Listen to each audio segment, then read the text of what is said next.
So I want you to just take a second and think about exactly where you are right now as you listen to this. Yeah, just ground yourself in your physical space for a moment. Right. Like maybe you're sitting in your car, gripping the steering wheel, or, maybe you're at your kitchen table. Or just walking down the street, yeah. Exactly. Wherever you are, I really want you to imagine a very specific, very visceral reality. Imagine that right now, a sharp electric pain is just shooting down your lower back. And it's radiating down your leg. Like every single Okay. time you shift your weight, it literally feels like a physical grinding in your spine. Just this constant, inescapable physical trauma. Right. Now imagine that while you're dealing with that agonizing pain, you you turn on the faucet in your kitchen, just to get a glass of water to take your medication, and nothing comes out. The pipes are just completely dry. Dry. And your landlord, Hmm. who holds basically all the power over your physical space, simply refuses to fix it. So you are, for all intents and purposes, trapped. Yeah, I mean, it is a state of absolute claustrophobic paralysis. You're immobilized by your own body. And then on top of that, you are immobilized by the physical environment you are literally forced to inhabit. Exactly. But here is the real twist of this situation. Imagine that while your body is trapped in that apartment and you are fighting just to get a single drop of water, your mind is operating at like a genius level. Right, you aren't just sitting there in despair. No, you are sitting at a computer, constantly, relentlessly generating these brilliant AI-driven architectures. You're designing proactive software to prevent domestic violence. You're mapping out user interfaces that actually adapt to the declining cognitive state of Alzheimer's patients. Yes, you are building digital systems to dismantle organized crime. Like, you are actively trying to save a world that has functionally just left you to rot. It is one of the most profound, jarring disconnects between a person's physical reality and their intellectual output that I think we've ever examined on this show. I completely agree. And that is exactly what we are doing today. Welcome back to the deep dive. We have a massive, truly eclectic, and deeply challenging stack of sources to go through today. It's a huge stack. Yeah, we're looking at the sprawling digital footprint of an Israeli man named Asaf Benyamini. And when I say footprint, I mean we have his entire digital ecosystem. Yeah, the sheer volume is incredible. We're looking at his personal emails to state authorities, his medical records, legal affidavits, his social media posts, and these highly detailed visionary pitches for software applications. And what's crucial for you to understand as a listener is that Asaf's documents are not just a collection of personal grievances, right? Or a diary of hardship. No, not at all. If we look at this analytically, this stack of sources is a real-time, high-resolution diagnostic report. It basically diagnoses the mechanical failures of modern welfare systems, the blind spots of state bureaucracy, and just the surreal, isolating nature of living our lives through digital platforms. Absolutely. Yeah. So our mission today is to reconstruct Asaf's reality from this crazy paper trail. We're not just going to list what happened to him. We are going to look at the actual mechanics of how it happens. Right. We're going to explore the labyrinth of what advocates call transparent disabilities. We're going to track his literal fight for basic, dignified housing. And I think most importantly, we're going to tear into that paradox. Yeah. How does a marginalized man design futuristic tech solutions for a society that barely even sees him? Yeah, it is going to force us to ask some very uncomfortable questions. Primarily, who do we culturally allow to be an innovator? And how much world-changing human potential are we currently squandering through bureaucratic friction? Well said. So let's get right into it, because to really understand Asaf's housing crises, his legal battles, and his tech ideas, we just cannot skip over his body. No, you have to start there. Right. We have to understand the physical and bureaucratic baseline he inhabits every single minute. Yeah, we have to start with this concept of transparent disabilities, which Asaf actually writes about quite frequently in relation to his involvement with a group called the Nitgaber movement. Right, and translated, Nitgaber means the We Will Overcome movement, which is led by an advocate named Tatiana Kaduchkin. So help us understand this, because, invisible disability is a term we hear a lot, but transparent disability in this specific context seems to have a very heavy legal and financial weight to it. Oh, it absolutely does. So the Nitgaber movement focuses on a highly specific demographic within the Israeli welfare system. We're talking about individuals who have been officially medically evaluated and recognized by the state as having a severe disability rating. Like how severe? Specifically between 75% to 100% disability. So the state fully legally acknowledges that they are profoundly impaired. Okay, so they have the paperwork. The state is saying, yes, you are severely disabled. What's the catch then? The catch is the visual metric of the wheelchair. Oh. Yeah. According to the advocacy data in our sources, because these specific individuals do not use wheelchairs, meaning, they might be able to walk even if it's with severe pain or maybe their disability is internal or cognitive, they are often denied crucial supplementary aid. Wow. Yeah, we are talking about mobility allowances, special service allowances, escort allowances, things they desperately need. Let me just push back on that for a second to make sure I understand the logic here. Is the state's argument essentially, well, if you can physically walk to the bus stop, you don't need mobility money, even if walking to that bus stop causes agonizing pain or, say, exacerbates a heart condition? That is precisely the bureaucratic logic. It relies on a binary visual cue. Right. A wheelchair is an undeniable, easily categorized visual proof of lack of mobility. That's a neat little box to check. Exactly. The system is built to process massive amounts of people efficiently, so it relies on these neat visual proxies. If you don't fit the proxy, your severe disability becomes transparent. It's almost like you fade out. Yeah, you fall into this systemic gap where you are legally disabled enough to get a basic pension, but not visibly disabled enough to get the specialized financial support required to actually navigate the physical world. You're seen on paper, but looked right through in practice. Hence the word transparent. God, that's incredibly frustrating. Which brings us to Asaf's specific medical profile.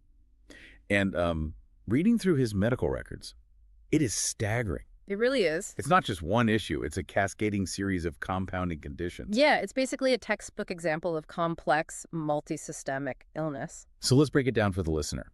Okay. Psychologically, he has suffered from severe mental illness since he was 4 years old. His records note severe OCD, obsessive-compulsive disorder, and a schizoaffective disorder.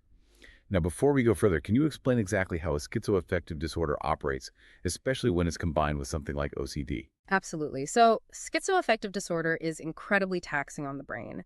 It essentially features a combination of schizophrenia symptoms, which can include things like hallucinations, or in Asaf's documented experience, severe delusions and disordered thinking combined with mood disorder symptoms, like deep depression or mania.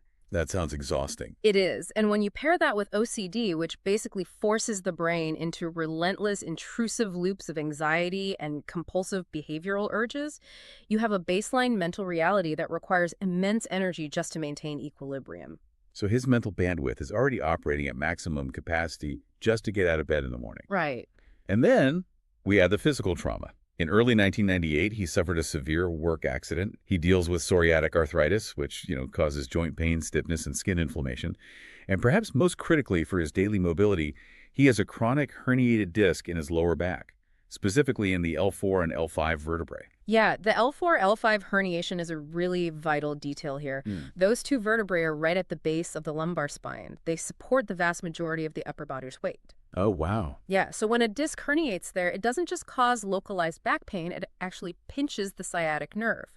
This leads to radiating searing pain down the legs, numbness, and sometimes something called foot drop, where you literally cannot lift the front part of your foot. That is horrifying.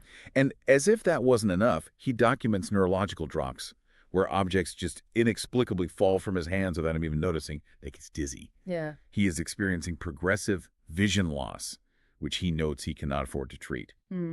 And on top of all that, he recently started suffering from cardiac issues with severe chest pains and breathing difficulties. I mean, if you look at that profile, you realize that for Asaf, there is no such thing as a simple task. Every single interaction with the physical world is negotiated through a haze of chronic pain and mental friction. Right. Now take that compounding, overwhelming physical and mental reality and force that person to interact with the healthcare bureaucracy. Because here is where the mechanics of this deep dive get incredibly frustrating. Oh, the bureaucracy is, yeah. Asaf documents an incident with Claylet Health Services. This happens in January of 2025. Right, the X-ray incident. Yeah. It perfectly encapsulates everything we just talked about regarding transparent disabilities and systemic friction. So he goes to his family doctor, Dr. Brandon Stewart, and gets physical referrals for several medical tests, including x-rays. Simple enough, right? You'd think. He has the paper from the doctor in his hand. But when he tries to proceed, a clerk at the health fund tells him he cannot actually get the x-rays until a mysterious center approves it. Yeah, a center that the clerk cannot even name. A center that has no phone number, no address, and no point of contact whatsoever. Exactly. The clerk just tells him you will receive an approval on your cell phone. Yeah. So Asaf, who we just established suffers from severe anxiety and OCD, goes home to wait for a text message. Just waiting in the dark, basically. Right. He waits. And he waits. No text, no call, nothing. Finally, days later, he decides to just take a gamble. He forces himself through the immense physical pain of traveling to the X-ray Institute anyway, essentially bracing himself to be turned away. And what happens? They take him immediately. Immediately. They don't ask for any approval from any center. They just look at the doctor's referral and perform the procedure. Which means the hurdle was a phantom. It literally did not exist. Right. He writes to the Public Inquiries Department, completely exasperated, and asks, why did the clerk tell me I should wait for an approval for a procedure that doesn't exist, from a center that doesn't exist, and thus cause unnecessary turmoil and suffering? It's a brilliant question. It is. Why does this happen? Is it just a lazy clerk, or is there a structural reason for this? It's entirely structural. If we look at the mechanics of healthcare administration, these systems are fundamentally designed to manage scarcity and triage massive populations. Okay, so how did they do that? Well, to do that, bureaucracies inherently create procedural buffers. They put up speed bumps, like waiting for a text from a centralized hub, simply to slow down the utilization of resources. But for a healthy person, an administrative speed bump is just an annoyance. You roll your eyes and wait for the text. Exactly. But for someone with Asaf's profile, a phantom hurdle is a monumental barrier. The system assumes a baseline of physical mobility and mental resilience that Asaf simply does not have. Yeah. He has to expend a massive percentage of his limited daily energy navigating a maze that, it turns out, was completely imaginary.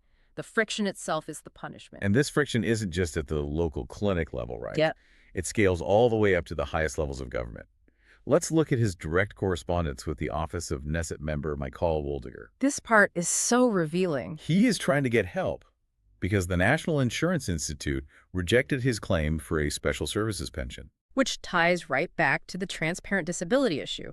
He desperately needs help with daily tasks but can't afford private care, and because he's not in a wheelchair, the state says no. So he emails the Knesset member's office. He sends them his documents, his medical history, the overwhelming details of his reality. And he doesn't hear back. He emails again. Finally, he gets a response from her staff. And I have to read the exact tone of this message because it made my blood pressure spike. Oh, it's a very revealing piece of text. Prepare yourself. The staffer writes, Dear Asaf, you are sending dozens of letters to the Bureau with dozens, perhaps even hundreds, of documents and pages. We do not have the ability to follow all the material and figure out from it exactly what your request is. As much as you would like us to try to help, your request should be short and concise. Shabbat Shalom. Short and concise. Are you kidding me? Think about what we just discussed. How do you make a schizoaffective disorder, severe OCD, an L4, L5 herniation, progressive vision loss, and phantom bureaucratic rejections short and concise? You can't. It's like asking a drowning person to submit a formally formatted, bullet-pointed request for a life preserver before you'll throw it to them. That is a very accurate analogy, but, we have to look at why the staffer wrote that. The demand for conciseness from a person whose life is defined by compounding complexity is not just an issue of rudeness or, poor customer service. It is a fundamental defense mechanism of the state. A defense mechanism against what? Against the overwhelming reality of systemic failure. Bureaucracies, as we noted, are designed to process neat, easily categorized crises. A visible broken leg is neat. You x-ray it, you cast it, you sign the form, you move on. The system feels successful. Right. But Asaf's reality is the antithesis of neat. It is entirely messy. It involves physical pain, mental illness, and poverty, all entangled together in a way that defies a single, simple intervention. So when the bureaucracy encounters something it can't quickly fix, it blames the applicant for being too complicated. Precisely. if that staffer acknowledges the full, sprawling scope of Asaf's hundreds of pages of documentation, they have to acknowledge that the system they represent is fundamentally broken.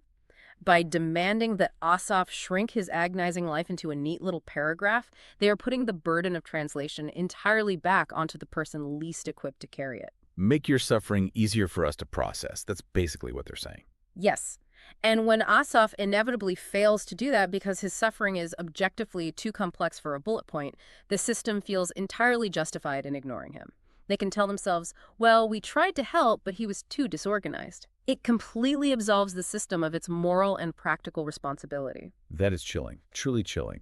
And it leads us directly into the most visceral consequence of this systemic failure. Yeah. Because these medical ailments and this bureaucratic stonewalling, they don't happen in a vacuum. No, they bleed into everyday life. They collide disastrously with Asaf's physical environment. This moves our discussion from medical theory to a literal, desperate fight for survival. We need to talk about his housing situation. Because the physical environment is where abstract policy failures become concrete realities. You can debate a pension on paper all day, but you cannot debate a dry water pipe. Exactly. Asaf writes a deeply detailed document titled, "Housing is not a luxury, it is a basic right." In it, he breaks down the devastating financial math of his daily life. Let's look at the numbers. The numbers are grim. He lives entirely on a National Insurance Institute disability pension. Out of that broader pension, he receives specific assistance for rent. He gets about 770 shekels from the Ministry of Construction and Housing and another 100 shekels from the Ministry of Health. So his total state assistance specifically designated for housing is roughly 870 shekels a month. 870 shekels. Yeah. Now, for you listening, if you are not familiar with the Israeli real estate market, let me put that into perspective. Jerusalem is one of the most expensive cities in the region. 870 shekels is, it's not even a joke, it's an insult. It really is. It might cover a fraction of a single room in a shared, dilapidated apartment. It is wildly, dangerously insufficient. And Asaf points this out very clearly in his writings. He states that housing prices rise aggressively year after year, driven by market forces, but the state assistance level remains functionally frozen. It lags entirely behind the actual cost of keeping a roof over your head. And what that means mechanically is that Asaf is forced into a state of perpetual, terrifying housing insecurity. He has zero financial buffer, which means when a crisis hits, he has no way to absorb the impact. And in April of 2026, a massive crisis arrives at his apartment at 115 Costa Rica Street in the Kiryat Menachem neighborhood of Jerusalem. Yeah, this is the water infrastructure incident. Right. According to Asaf's records, around April 20th, a neighbor in his building deliberately sabotages the water infrastructure, leading to Asaf's apartment. We don't have the psychological profile of the neighbor, but we know it was a malicious act. Which immediately triggers a cascade of secondary crises. The water is temporarily restored by emergency services, but the actual repair isn't finished. The pipes are exposed or unstable, and here is where the absolute bottom falls out.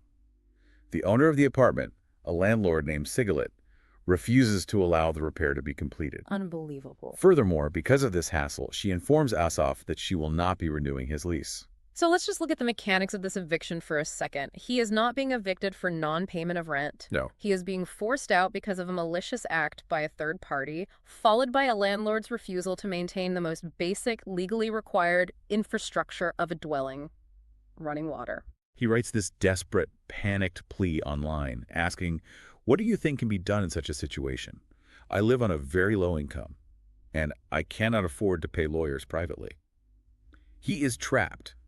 But the brutal reality is she has to move. Right, the lease is ending. The lease is ending, the water is compromised, and this requirement to move creates what I think is the most devastating catch-22 in this entire stack of sources. It is the absolute collision of his housing poverty with his transparent disability. Yes. Think about the physical act of moving out of an apartment. For those of us who are able-bodied, moving is exhausting. You have to bend over constantly, you have to lift heavy boxes, you have to stand for hours, you have to twist your spine to maneuver furniture through doorways. Now remember Asaf's L4, L5 herniated disc. The biomechanics of packing a box are fundamentally incompatible with an L4, L5 herniation. The sheer force placed on the lower spine when you bend forward to lift dead weight is immense. For Asaf, doing this doesn't just cause pain, it risks irreversible neurological damage. It could literally sever the nerve connection. He explicitly writes that performing these routine packing actions could cause permanent damage to his spine. He physically cannot pack his own belongings period. And this is where the policy failure becomes glaring. Having a herniated disc does not qualify him for state nursing assistance to help him move. Wait. Let's make sure we have this right. The state acknowledges he is severely physically disabled. They have the medical records. They issue him a disability pension. Right. But when it comes to the highly physical, strenuous act of moving apartments, the state looks at this disabled man and says, sorry, we don't cover that. You're on your own. That is exactly what they say. Because of his 870 shekel housing pension, hiring a private moving company or even private packers is a mathematical impossibility. He is completely, totally cornered by the policy definitions. It is unbelievable. So what does he do? He resorts to crowdfunding. He goes on the internet and creates a donation link, begging strangers for money, just so he can hire someone to physically pack his clothes into cardboard boxes. It's heartbreaking. He writes this incredibly poignant line, "Who helps you move when your back can't even lift a bag?" He pleads that disabled people shouldn't fall between medical and economic chairs. That phrase, falling between medical and economic chairs, is just the perfect encapsulation of his entire existence. And to understand why he falls there, we have to look at how state aid is conceptualized in the first place. Right. How do they measure it? State welfare programs across the globe, not just in Israel, are typically designed around a metric called Activities of Daily Living, or ADLs. What does that mean in practice? It means the social worker asks, can you cook a meal? Can you shower yourself? Can you dress yourself? These are static, predictable daily routines. If you can manage them, the state often assesses you as not needing acute nursing care. Ah, the need categories again. Exactly. But state aid utterly fails to account for catastrophic, irregular, dynamic physical requirements. Moving to a new apartment is not an activity of daily living. It is an acute environmental crisis. The system entirely lacks the flexibility to say, okay, we know Asaf can mostly manage his slow, careful daily routine in his current apartment, but this specific forced environmental disruption requires a one-time emergency physical intervention. Because the policy is rigid, it treats a herniated disc as a static condition. Right. It fails to recognize that a vulnerability becomes a total paralyzing disability the exact moment a landlord decides not to renew a lease.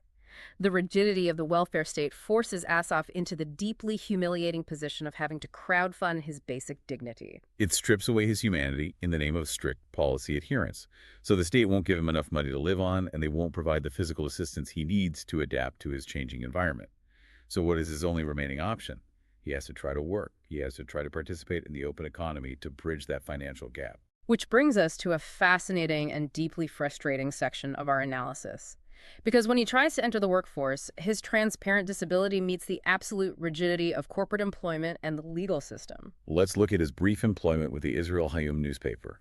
The timeline here is February 2020. Asaf gets a job distributing the Israel Hayom newspaper to passersby at the entrance to the Davidson building, which is part of the Hadassah Ein Kerem hospital in Jerusalem. Okay. He wants to work, he shows up. But immediately, on day one, an impossible physical barrier is imposed. The standing requirement. Right. His employers order him to stand on his feet for his entire shift, which is 3 hours straight. Now, again, think of the biomechanics. 3 hours of static standing with an L4, L5 herniation, radiating leg pain, and psoriatic arthritis. It is a medical impossibility. The spine simply cannot support that load without triggering agonizing, disabling pain. He knows he physically cannot do it. So Asaf does exactly what a responsible employee should do. He tries to negotiate a reasonable accommodation. He explains his severe health conditions to his manager, and he offers a completely logical solution. He volunteers to bring his own plastic chair to work at his own expense from his own home, just so he can sit while handing out the free papers. He even points out the practical logic. The newspapers will be delivered to the hands of passersby just as effectively, if not more so, if he is seated. It costs the company $0. It requires zero infrastructure changes. But the employer flat out refuses. They claim there is a strict company procedure that distributors must stand. They reject his offer to bring his own chair, and they provide absolutely no operational explanation as to why sitting would impede his ability to hand a newspaper to a person walking into a hospital. The cruelty is the point, or rather the rigid adherence to an arbitrary visual standard of professionalism supersedes the physical reality of the employee. Under these physically torturous conditions, Asaf is forced to leave the job after only 3 days. Now, as you pointed out in your notes, this isn't just a story about a bad boss. This is a highly specific legal issue in Israel. Yes. Asaf knows his rights. He is intimately familiar with Israeli labor law, specifically the right to work while sitting law. I found this fascinating. The right to sit law was championed by former Knesset member Shelley Yakimovich. It was designed specifically to combat the exact scenario Asaf faced retail and service workers being forced to stand for hours for no functional reason simply because management thought it looked better. Right. The law is robust. It specifically stipulates compensation of up to 78,000 new Israeli shekels for workers who face this specific type of discrimination. So, legally speaking, Asaf has a clear, actionable remedy available to him. The law was written for him. On paper, yes. The law is a beautiful, shiny tool. He decides to use it.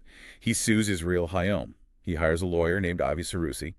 They file the paperwork, and they even get a preliminary hearing in the Jerusalem Regional Labor Court in May of 2021. But then, the procedural nightmare, the barrier to entry for actual justice, begins. We have to talk about the geography and the physical mechanics of legal procedure here. To continue the case, the court requires Asaf to sign a sworn affidavit. Lawyer Avi Sarusi's office is located in Tel Aviv. Asaf lives in Jerusalem. For a healthy person, that's a moderate bus or train ride. Sure. But for Asaf, a disabled person who struggles with mobility, who cannot sit comfortably on a bus for an hour, who experiences neurological drops and severe pain physically traveling from Jerusalem to Tel Aviv, is an insurmountable physical hurdle. So what does Asaf do? He suggests the obvious modern solution. Right. Asaf points out to his lawyer that the Israel Bar Association explicitly allows for the signing of an affidavit remotely, via video conference. It is a perfectly legal standard practice, especially in a post-2020 world. But lawyer Sarusi refuses. Without providing any logical explanation, the lawyer insists that Asaf must physically travel to the office in Tel Aviv to sign the paper. Now, let me jump in here and ask you, why? Why would a lawyer who took the case refuse a legal remote signature and drop a client over this? Is it just laziness? It's rarely just laziness. It's usually about economics and risk. Disability discrimination cases against massive corporate entities like Israel Hayom are difficult, protracted, and often yield low financial returns for the lawyer. Ah, so it's a cost-benefit thing. Exactly. If a client is highly demanding, and Asaf, with his hundreds of pages of documentation and constant communication, is a demanding client, a lawyer might look for a procedural out. Insisting on rigid, old-school norms like physical signatures becomes a convenient way to filter out clients who require too much systemic accommodation. Wow. So because Asaf physically cannot make the journey, the lawyer resigns. Asaf is abandoned by his own counsel because his lack of mobility made him inconvenient. Asaf is then forced to file a formal complaint with the Bar Association against Sarusi. And the isolation deepens. It gets so much worse. Asaf desperately reaches out to multiple civil rights organizations. He contacts the Association for Civil Rights in Israel, the Commission for Equal Rights for People with Disabilities, and the state's legal aid department. And every single one of them refuses to help him take over the case. So he's completely alone. He finally manages to find a private lawyer in Jerusalem, Eddie Tawil, who simply allows him to sign the affidavit in her local office. But by this point, the systemic exhaustion has thoroughly set in. The climax of this legal battle is incredibly depressing. The evidentiary hearing is scheduled before a judge named Daniel Goldberg. Asaf is terrified of this specific judge. Based on his research, Asaf believes that Judge Goldberg has a deeply hostile attitude toward these types of labor lawsuits and tends to protect large corporations over disabled citizens. Right. Asaf writes in his notes that he fears the judge will punish me for wasting the court's time in a seemingly idle lawsuit. Think about the psychological inversion there. He fears the very mechanism designed to protect his rights will be weaponized to punish him for asserting them. Fearing this hostile judicial environment and completely drained of physical and emotional energy, Asaf is advised to take a meager plea deal. He settles with Israel Hayom for just 3,000 shekels. Remember, the law allows for up to 78,000. He walks away with 3,000. It is a textbook, tragic example of legal attrition. I look at this entire story from the newspaper stand to the courtroom, and the analogy that comes to mind is this. The justice system acts like a heavily fortified castle. On the outside, they've built a beautiful ADA-compliant wheelchair ramp over the moat. That ramp is the right to sit law. It exists on paper, you can see it. Right. But when you slowly, painfully roll yourself up that ramp, you find that the massive oak door of the castle is deadbolted. The procedural hurdles demanding physical travel to sign documents, navigating hostile judges, the sheer prohibitive cost of legal representation, these things lock the vulnerable out just as effectively as if the law didn't exist at all. That is a very potent way to frame it. What you are describing is a critical concept in legal sociology known as the chilling effect. Asaf's story illustrates perfectly why so many marginalized people simply accept illegal, discriminatory, or abusive working conditions. Because fighting the abuse is actually more destructive to their lives than enduring it. Exactly. The mechanism of justice is too financially, emotionally, and physically exhausting to wield against a massive corporation. The corporation has infinite resources, salaried corporate lawyers, and time. Asaf has an 870 shekel housing allowance, a broken back, and a mind clouded by schizoaffective exhaustion. It's totally asymmetrical. The legal system structurally relies on the fact that plaintiffs like Asaf will simply run out of energy or money before they ever see the inside of a courtroom. That 3,000 shekel settlement isn't justice, it's a nuisance fee. It's the price the corporation pays to make him go away. It proves conclusively that having robust civil rights on paper means absolutely nothing if the procedure required to enforce those rights is weaponized against the very disability the law is supposed to protect. Okay. We have painted a bleak, frankly infuriating picture so far. We have seen how Asaf is trapped physically by his failing spine, financially by a poverty-level pension, and legally by a procedural gauntlet. For most people, this is where the story ends. They shut down, they give up. But here is where the narrative of Asaf Benyamini takes a massive, truly unexpected pivot. This is where we move from observing his victimization to observing his extraordinary intellectual resilience. Mentally, Asaf refuses to be contained by that apartment. Instead of just suffering in the dark, he is actively, constantly designing complex digital systems intended to fix the very society that is so spectacularly failing him. He becomes this visionary, unlikely innovator. And we must emphasize, he is doing this with absolutely zero traditional resources. None. He has no formal computer science degree. He has no coding background. He has zero budget. He doesn't have a team of developers. So how is he doing this? He's utilizing basic, free AI wireframing tools available on the internet, specifically sites like create.xyz. For those who might not know, tools like create.xyz allow users to build functional conceptual prototypes of software applications simply by typing text prompts. You describe what the app should do, and the AI generates the basic code and visual layout. It lowers the barrier to entry for innovation, and Asaf uses this tool to build an astonishing portfolio of tech pitches. Let's spend some real time exploring these, because the concepts are genuinely brilliant, and they reveal so much about how he views the world. Let's start with his pitch for dementia and Alzheimer's patients. Oh, this is a remarkable concept. He proposes an AI system that functions as a highly dynamic, responsive user interface for personal computers and tablets. The core idea is that as a user's cognitive decline worsens, as the Alzheimer's progresses, the AI recognizes the struggle and gradually automatically simplifies their computer interface. Let's explore the mechanics of that. How does it simplify? According to his pitch, the AI monitors how the user interacts with the machine. If it senses confusion, like clicking the wrong buttons repeatedly or getting lost in complex menus, it starts removing clutter. It hides unnecessary apps. It makes the remaining icons larger. That's incredibly smart. It simplifies the operating mechanism based strictly on the user's current, real-time cognitive situation. The entire goal is to allow people on the verge of dementia to retain their digital independence and connection to their family for as long as medically possible without getting frustrated and giving up. That is an incredibly compassionate, deeply humanistic use of artificial intelligence. Much of the tech industry views AI as a way to replace human labor. Asaf is viewing AI as a scaffold. Instead of replacing the human, the AI adapts the digital environment to accommodate the human's declining capacity. Then there is his pitch to the Mikhail Sela Forum, an organization dedicated to preventing domestic violence. He calls his concept social prevention.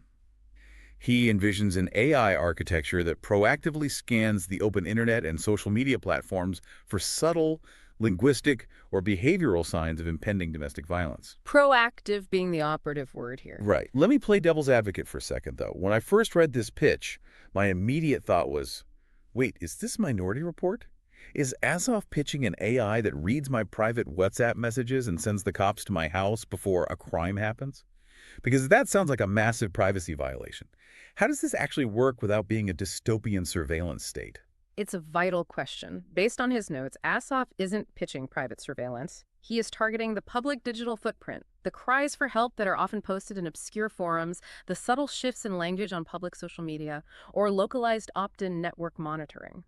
The core mechanical innovation he is pushing is bypassing the initiation barrier. Bypassing the initiation barrier. Explain that. Currently, the system requires a victim of domestic violence to pick up a phone, call the police, and articulate their trauma. But victims are often too terrified, physically restrained, or psychologically isolated to make that call. Of course. ASOP's AI is designed to flag the danger and automatically alert welfare, police, and medical authorities in the specific geographic area before the crisis peaks, based on digital distress signals. It completely removes the burden of initiation from the victim. That makes perfect sense. He has another app called Without Sponsorship. This one is designed for small business owners who are being targeted and extorted by underworld protection rackets or cartels. A very real problem in many municipalities. The app provides a secure, encrypted platform that allows these business owners to safely and completely anonymously report the extortion directly to the national police and tax authorities. Again, look at the mechanism. What is he solving for? He is solving for fear. If you report a cartel to the local precinct, the cartel finds out and burns your business down. Asaf designs a system that entirely removes the fear of cartel retaliation from the reporting process by utilizing cryptographic anonymity. Then we have what I like to call the web scraper triage. This is a massive structural idea. He envisions an AI system that constantly scrapes the open internet for public cries for help, people posting about poverty, illness, or systemic failures. The AI then acts as a triage nurse. I love this one. It sorts these massive amounts of data into 3 distinct buckets. Bucket 1, spam or irrelevant content. Bucket 2, systemic issues that can be solved right now by existing technologies or agencies, and it automatically routes those cries to the right place. And the third bucket? Bucket 3 is for unique, highly complex human problems that currently have no solution. The AI forwards these specific problems to human developers, hackathons, and tech companies as prompts, essentially saying, here is a real, verified human crisis. Invent a solution for this. It's a literal triage system for human despair on the internet. It basically directs the immense brain power of the tech industry toward actual pressing societal needs, rather than just building another food delivery app. Speaking of food, he does have a simpler but incredibly practical app called Food Finder. This app cross-references a user's highly specific medical food allergies with their strict religious dietary needs. So if you have a severe peanut allergy, but you also require strict kosher or Islamic halal certification, the app locates the exact restaurants or grocery stores in your region that satisfy both the medical necessity and the cultural identity. The intersection of biology and theology mapped by AI. I read through these pitches, and I just have to pause and marvel at the absolute contrast. Here is a man who is literally begging on crowdfunding sites for a few hundred shekels just so he doesn't become paralyzed packing a box. And simultaneously, he is acting as a visionary systems-level tech architect. I mean, let's be honest. Isn't he basically doing free, high-level research and development for the global tech industry, but doing it entirely from the perspective of the marginalized? He absolutely is. He is providing the R&D that Silicon Valley often misses entirely. And if you look closely at all of these pitches, the dementia UI, the domestic violence scanner, the extortion reporter, the triage system, there is a fascinating, unified philosophical pattern to Asaf's technology. What's the pattern? They all focus heavily, almost exclusively, on proactive identification and intervention. Why is that significant? Think deeply about Asaf's daily reality. Asaf knows intimately, physically, how exhausting it is to have to beg the system for help. He knows what it's like to send dozens of desperate emails to a politician and be told to be concise. He knows the agonizing friction of waiting for a phantom text message from a health clinic. He knows the sheer impossibility of fighting a lawyer just to sign a piece of paper. He knows the deep trauma of initiating help. Because every time he asks for help, the system makes him bleed for it. Exactly. And because of that profound, lived trauma, he dreams of AI systems that find the victim first. Oh, wow. The domestic violence AI doesn't wait for a frantic 911 call. It finds the victim in the data. The dementia UI doesn't wait for the elderly user to call tech support in tears. It senses the confusion and simplifies itself. The suicide alert parameters he mentions in his triage notes don't wait for the person to jump. They read the distress signals and intervene. Asaf is designing technology specifically to eliminate the exact bureaucratic and physical friction that has ruined his own life. That is incredibly powerful. It is a profound testament to how true innovation often comes from those who experience the friction of broken systems firsthand. The people sitting at the comfortable center of society, the successful tech CEOs, the politicians, they don't see the friction. The door's open for them, so they don't invent ways around it. Asaf lives every second of his life in the friction, so he is the one who designs the escape routes. He is literally trying to build the safety nets that he himself fell right through. But having these brilliant, proactive ideas is only half the battle. Getting anyone with the power, the capital, or the infrastructure to actually build them to listen to you. Well, that is another story entirely. Which brings us to the final section of our deep dive, broadcasting into the void.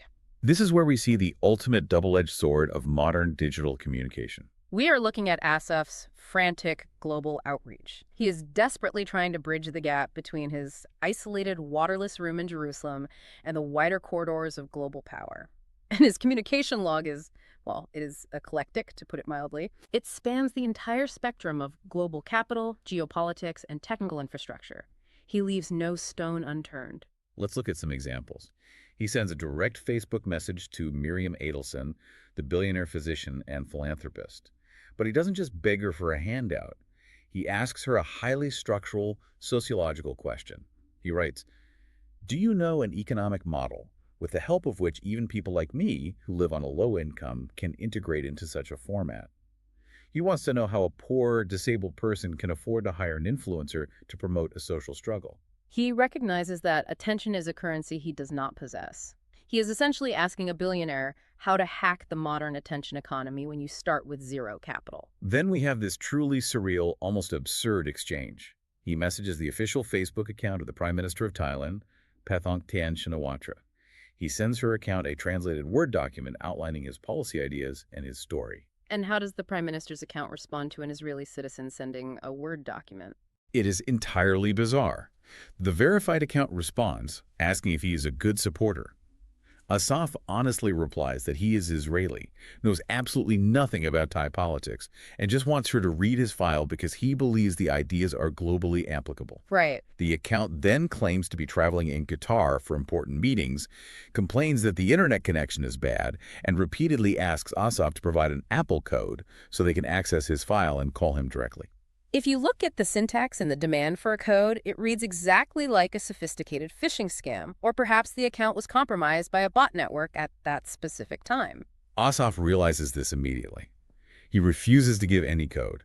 He states clearly that it's just a simple unencrypted Word document, and eventually, recognizing the absurdity of the situation, he just types, "Okay, thanks," and abruptly ends the chat with the Prime Minister. It shows that despite his desperation, he maintains a strict boundary and technical awareness. He doesn't fall for the scam, even when it ostensibly comes from a head of state. And his outreach isn't just to human beings in power. It is directed at the very infrastructure of the internet itself. We see detailed technical messages sent to Facebook, technical support to the Russian social network VK, to the alternative platform Parler. He is constantly asking why his accounts are being automatically blocked, why his reach is throttled, or why he can't upload video evidence of his situation. He is spending hours negotiating with the algorithmic gatekeepers of the digital public square, just fighting for the right to speak. And as we scroll through his digital footprint, we also see how massive geopolitical events permeate his feed. He uses hashtags like Israel will win the terror. He posts critical analyses of the BBC's coverage of the Hamas war and global conflicts. And I want to pause here and be incredibly clear for you listening. We are looking at these geopolitical posts neutrally. Absolutely. We're reporting them simply as factual elements of the digital archive Asaf left behind. We're not here to validate, invalidate, or debate the geopolitics of the Middle East. Exactly. Our analytical focus is strictly on what the presence of these massive global themes tells us about Asaf's digital existence. Right. And what it tells me is how incredibly surreal this juxtaposition is. I'm looking at a spreadsheet where on a Tuesday morning, this man is sending a panicked, degrading fax to a local health clinic begging for an X-ray approval. On Wednesday afternoon, he is messaging a foreign head of state in Southeast Asia about systemic policy. And on Thursday evening, he is posting about global warfare and international media bias. It synthesizes the absolute duality of the modern internet perfectly. On one hand, the internet provides Asaf with the illusion of a massive global megaphone. From a small, crumbling room in Jerusalem, he can theoretically instantaneously contact billionaires, prime ministers, and global media conglomerates. It allows his mind to escape his physical confines and makes him feel connected to the grand, sweeping geopolitical movements of history. But the devastating question is anyone actually listening? That is the core tragedy. Ultimately, the internet functions as a massive, impenetrable echo chamber.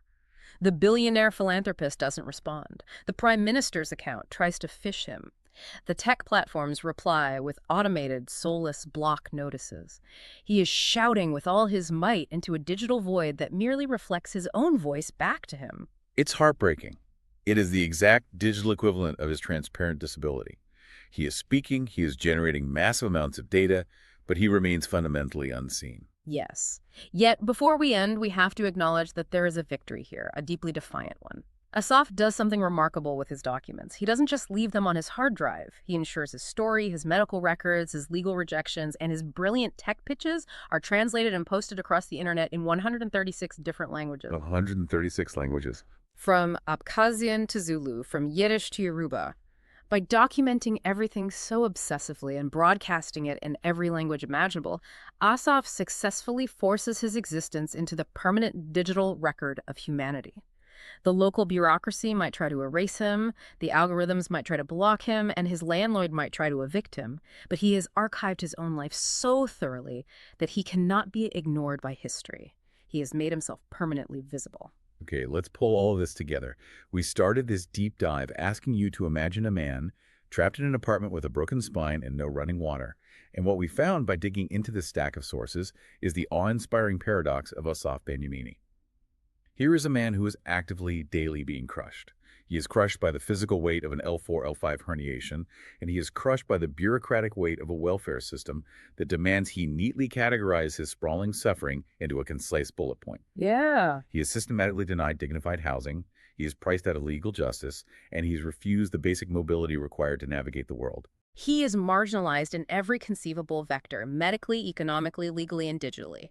Yet, despite all of that immense gravity pulling him down, his mind absolutely soars. He outright refuses to just be a passive victim. He acts as a visionary architect, envisioning a compassionate, proactive, AI-driven future that is designed specifically to catch the people falling through the cracks right beside him. Examining his life forces a complete, radical reframing of how society views vulnerable populations. What do you mean by that? Let's leave the listener with that thought. We so often look at marginalized individuals, people with severe transparent disabilities, people experiencing deep poverty or terrifying housing insecurity, and society frames them entirely as burdens. We view them as problems that the state needs to manage or victims that charities need to save. But when you look closely at Asaf's incredible portfolio of ideas, you have to wonder about the profound arrogance of that perspective. How so?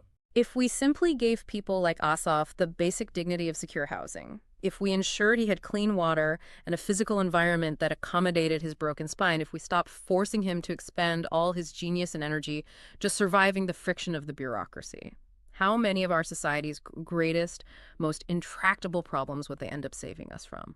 What world-changing human potential, what life-saving innovations are we currently trapping behind endless paperwork and a broken water pipe? Something to think about.